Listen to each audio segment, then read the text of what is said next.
Mesdames, Messieurs les secrétaires généraux du Central syndical des travailleurs, Mesdames, Messieurs les membres du Haut Conseil du dialogue social, Mesdames, Messieurs les représentants des institutions et organisations partenaires,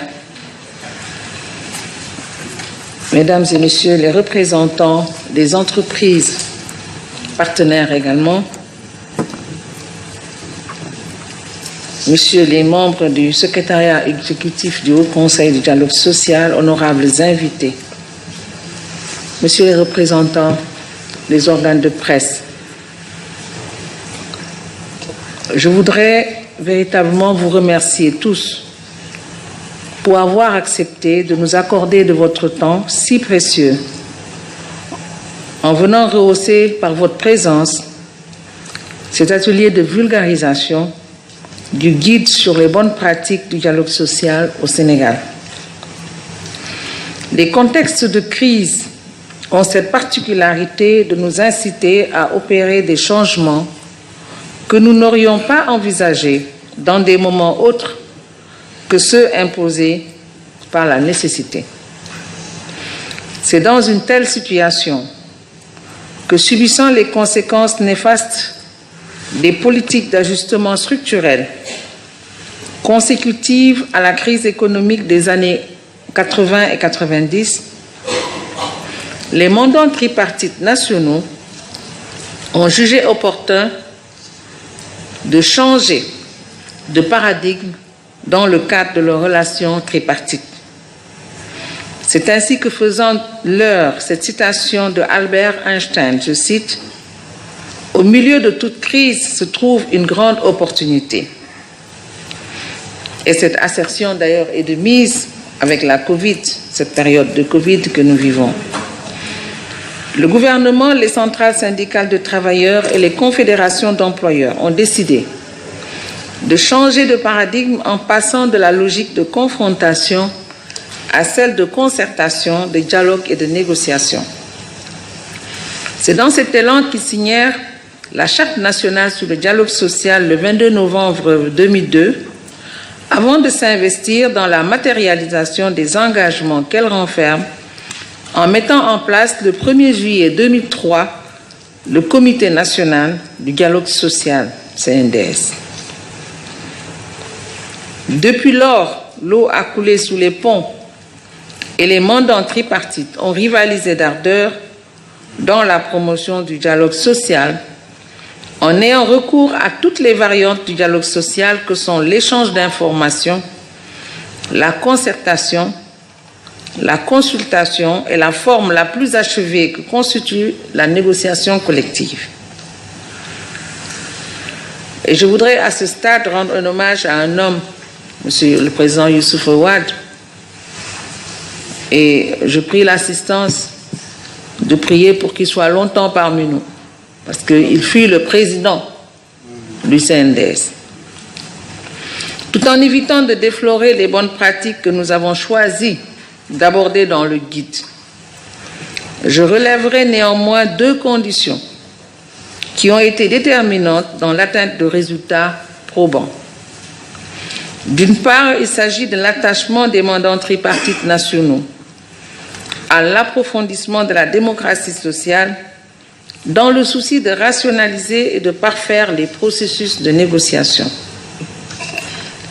Cette voie que d'autres pays n'ont pas empruntée leur a permis de s'accorder autour de consensus générateurs à la fois de croissance économique soutenue, de progrès social continu, mais aussi de stabilité sociale sans laquelle il n'est point possible d'entretenir le cercle vertueux croissance-développement.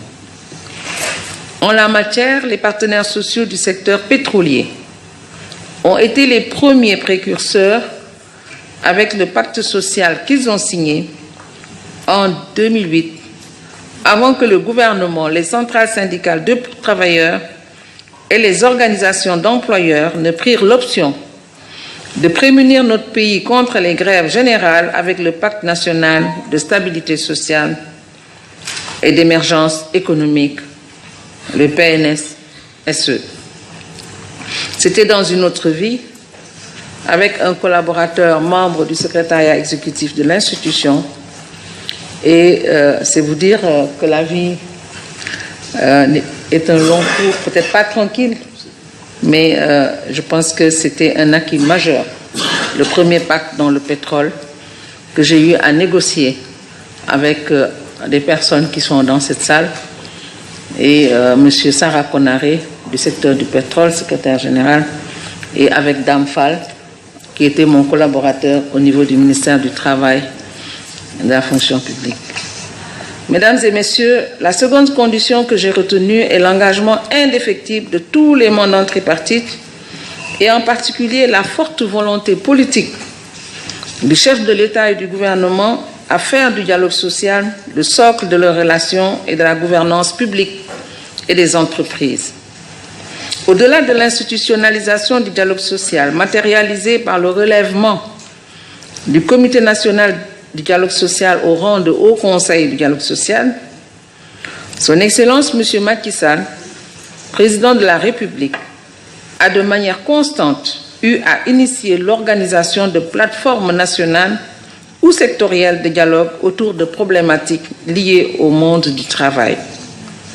J'en donnerai pour exemple la conférence sociale que M. Eliman Diouf a cité tantôt, dont les travaux de la deuxième édition consacrée à la retraite ont abouti à l'amélioration des pensions de retraite servies par l'Institution de prévoyance retraite du Sénégal et le Fonds national de retraite du Sénégal, pour lequel les travaux sont toujours en cours.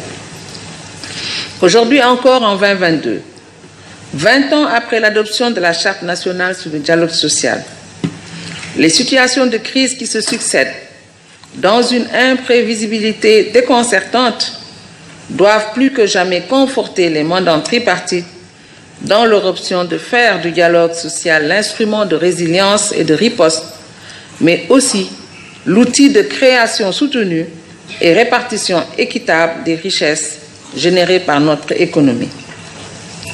En effet, après la pandémie de la Covid-19 et ses effets désastreux sur les entreprises, voilà que ces dernières, le gouvernement ainsi que les travailleurs sont fortement éprouvés par le surenchérissement des prix des intrants et des denrées causés par la crise en Ukraine. Les meuniers aujourd'hui sont à l'ordre du jour. J'ai eu cet appel, un long appel téléphonique avec quelques meuniers et je pense que là aussi, il y a quelque chose à faire.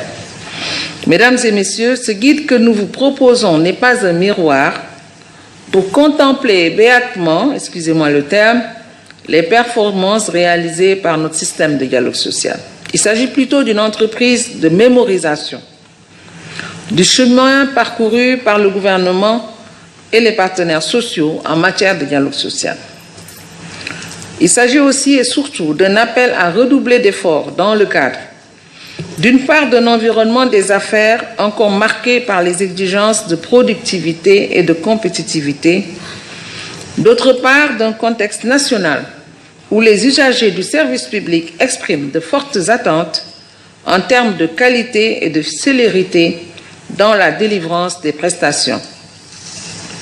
À cet effet, l'exécution du plan national de renforcement du dialogue social constitue une occasion à saisir après son élaboration dans une approche participative. Sa mise en œuvre dans les mêmes conditions nous vaudra certainement d'autres motifs de satisfaction dans un avenir proche. À ce stade de mon propos, je voudrais remercier chaleureusement l'équipe d'appui technique au travail décent Bureau Pays Dakar pour le soutien constant à l'endroit de notre institution qui s'est encore manifesté par sa contribution à l'élaboration, à l'édition et à l'impression du guide sur les bonnes pratiques du dialogue social au Sénégal. Le directeur, M. Draman Aïdara, absent du territoire national avec pratiquement toute son équipe, est actuellement en mission à Praia et me charge de vous transmettre en tout cas à toute cette assemblée ses sincères salutations. Ils n'ont pas pu être représentés parce que toute l'équipe est à Praia pour justement arriver parce que le bureau de Dakar est compétent pour la Guinée-Bissau et Praia. Je voudrais également remercier très profondément tous les représentants des départements ministériels ici présents et les prier de transmettre à leurs ministres respectifs l'expression de ma profonde gratitude pour la confiance. Le partenariat avec le Haut Conseil est un partenariat dynamique et il est fondé sur la confiance à l'endroit de notre modeste institution. J'exprime aussi toute ma reconnaissance à l'ensemble des membres du comité de rédaction qui sont ici présents et qui pourront, s'ils peuvent se signaler, Monsieur Amadou Massarsar, que j'aperçois, Monsieur l'expert Barry, levez-vous qu'on vous regarde quand même, Sarah Konaré, exécutif, Fatou Bintou Yafa, je les ai aperçus, ils se cachent, hein, le vice-président Diallo, le comité de rédaction. Il fallait puiser tout ce que nous avons en expertise interne pour travailler autour de ce projet. Je les félicite, secrétaire exécutif, il n'a pas voulu se lever. Barry est derrière les caméras, mais j'avoue que ça a été un long travail, mais M. Eliman Diouf l'a dit, il faut qu'on ait l'habitude d'écrire, de documenter ce que nous faisons. Et le projet, on verra au moment de l'exposé, je ne vais pas sortir les secrets. Le BIT nous a dit, et je le dis modestement, aujourd'hui, vous l'avez un peu dit, parce que vous dites que les autres pays s'inspirent de l'exemple du Sénégal. Ils nous disent, partout où on va, on nous dit le Haut Conseil du Sénégal, ils veulent dupliquer, mais il faut documenter ce que vous faites.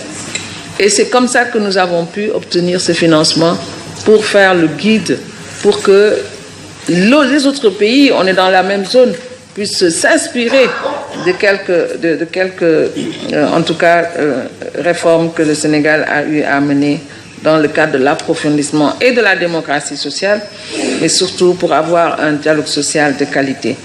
Je vois également la COSIDEP. Je vous remercie de votre présence.